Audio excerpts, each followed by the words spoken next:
This segment of Panther Sports Talk is brought to you by Lincoln Savings Bank. At home in Iowa, at work for you.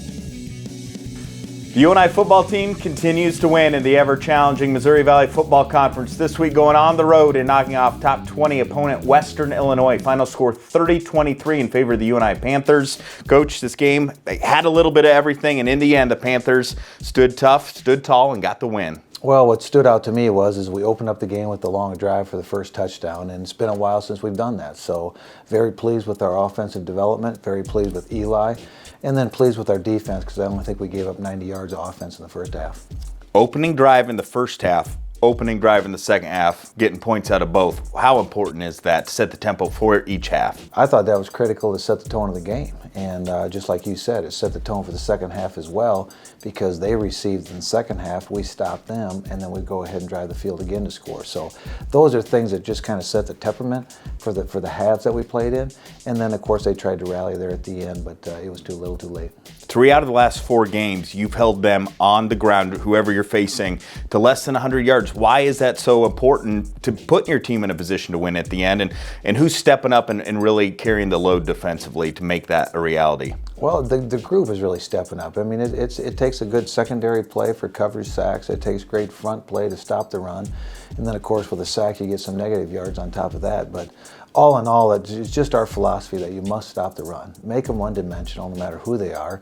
Because I know as a coach, if we're starting to move the ball on the ground, running the ball, or somebody's moving the ball against us on the ground, it really becomes a guessing game of what to call next when you're looking at 2nd and 5 and 2nd and 4. Mm-hmm. When you're looking at 2nd and 10, then you definitely have an advantage of a play caller on defense. Duncan Furch, 11 tackles, led the way in that category, a personal best for him. 10 of those were unassisted. Then you have Dexter, Farley, Allen, each with 8 tackles apiece.